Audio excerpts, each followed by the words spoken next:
Good morning, everybody. Kelly Wacher here from Corporate Magic. I wanted to share something with you this morning. I was asked to speak with the Valuable Business Conversations Network, and one of the topics, or the topic I spoke of, was the powerhouse of your strengths and values in combination. I've been contemplating the current environment and considering what has come before us before now. And when we look at events that happen in our lives, whether it's divorce, addictions, depressions, in the travel industry that I was in for a long time, there was pilot strikes, redundancies, there was the Ansett collapse and the Compass collapse. Things like when your favourite grandparent dies, the one that believes in you more than you believe in yourself. Then I started a business in the middle of the global financial crisis, dependent on tourism and travel. And after I did that, I had to learn to do things differently because tourism and travel obviously weren't buying anything at that point. My partner then came home after I began this new business and had been offered a role in New Zealand, which was, one of those too good to be true. So we went over to New Zealand, and my partner, who at the time, and is the cash cow, if you like, not that I would call my partner a cow, we packed up and went to live in New Zealand. So still sort of building some momentum around my business. What I had done then is I'd called my business Wacker Consulting because I didn't want to be a Kelly Wacher Consulting.com something. I didn't want it to be too boring. I wanted to be different and unique. What I realised, though, coming back from New Zealand, is that in New Zealand, Wacker is a boat, and in Australia now, Wacker is a tosser. So we had a name change to, I renamed the business Create Everyday Heroes, which I thought would be perfect for my coaching arm. However, I realised very soon after that you have to be able to say your name and your business name without getting yourself tongue-tied, which I was really struggling with. So I finally discovered my magical mate in marketing who drew out of me in a session the name Corporate Magic, which was about, the magic isn't in me, it's in you. And that's what the business is about. It's all about you. So I rolled on with that for the last 7 odd years. I had a client that I did some work for that pulled the pin and realised their lesson there in not putting all your eggs in one basket.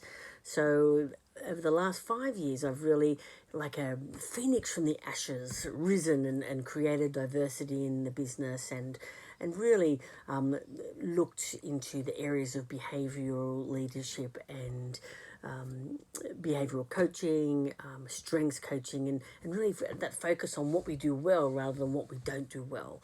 So last year was the first year I actually breathed a sigh of relief, thinking for someone in their own business, I got to December and I was good, I was financially viable, and I would be fine until the business kicked back in again in February. And then, corona, came the coronavirus. And this is where the story begins. The moment, the pivotal moment where your strengths and values are revealed to bring about the next part of your future. So when we talk about that, I ask, what is a value? And really, a value is just something that is really very, very important to us. It's an unconscious filter. Essentially, it's an evaluation filter. It's where we look at what is right and wrong, where we, drive our moral compass from.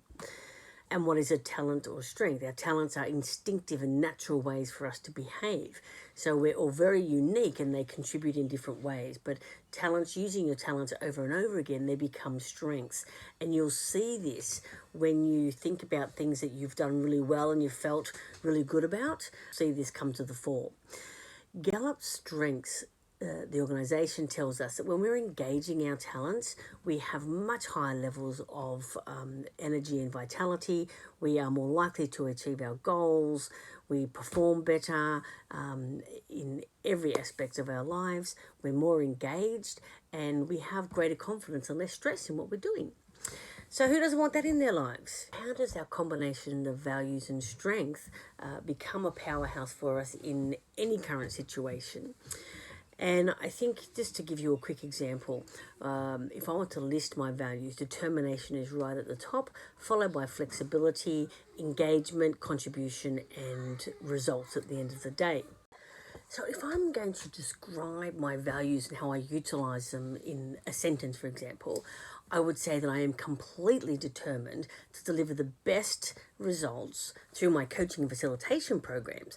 I'm flexible to my clients' needs, and I ensure a learning environment that is engaging and fun, because this is the best physical state to learn in.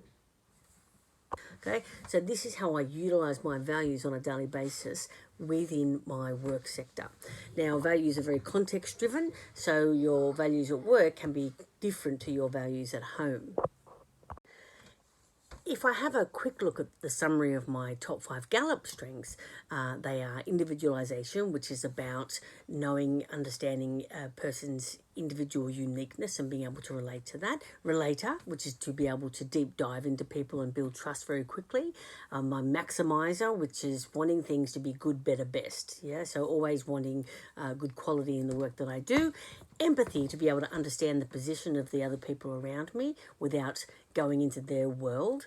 And achiever is really about just getting things over the line, getting things done. When I put even one of these values and strengths together, that's when the magic happens.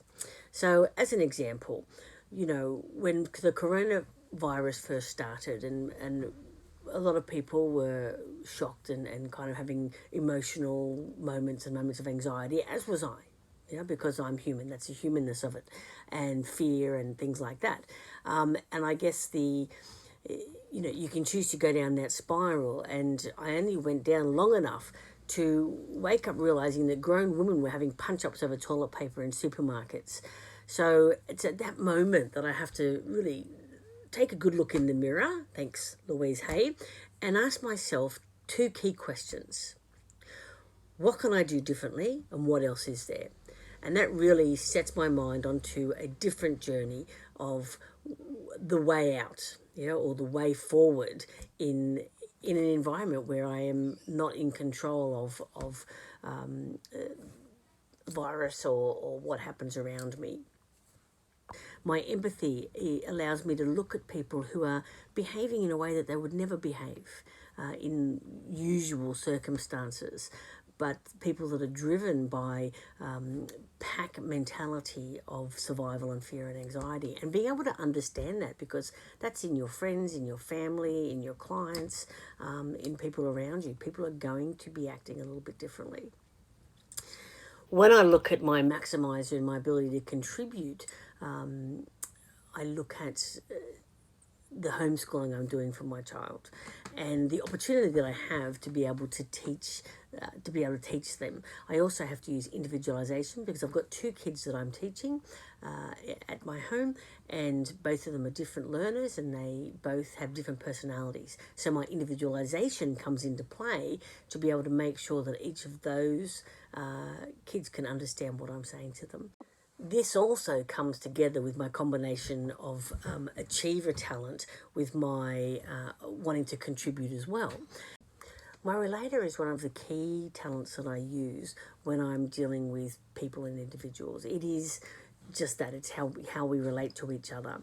It's how we can deep dive in and build trust with other people. When it tells me that there is hope out there and that we will get past this, and I can be a holder of hope for you if need be. I think one of the key messages here is really to put away the ego and remember that it's okay to ask for help when we need it. I think we don't all have to be tough and resilient, and some of us have greater ability to be resilient than others, and it's for those to model that resilience and help our community and our neighbours get through these difficult times. One of the things that concerns me the most in this period is people's mental health coming out of the other side of this, so levels of anxiety, depression, and general health and well-being. And when I think of that, I am truly humbled by what I have to be grateful for. So every day I'm asking myself, what can I be grateful for? Extra time with my son. What am I learning from this isolation? It's provided me with time to be able to do things online, which I didn't have that time before.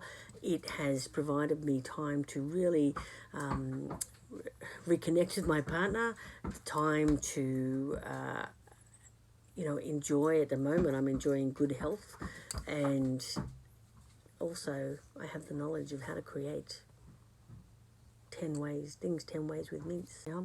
I'm probably two weeks away from completing my first online program that goes into the depth into the areas of values and strengths, which is great because it allows me to use my contribution to put that message out there to you. I'm grateful for government subsidies coming through, for bank approvals, and what the banks are doing to try and help us out in this situation to keep our small businesses afloat. But seriously, when I remind myself every day of my values and strength and what a powerhouse they are together, I am certain that there's hope for us all. So I wanted to leave you with this quote from Viktor Frankl, who was the author of the book called Man's Search for Meaning. And he spent a great deal of time in concentration camps and really talked about seeing the humanness in all people. And what he said was this: everything can be taken from a person, but that last of human freedoms, and that is the ability to choose your own attitude in any given set of circumstances, to choose one's way. So the question I have for you today is, which way are you choosing?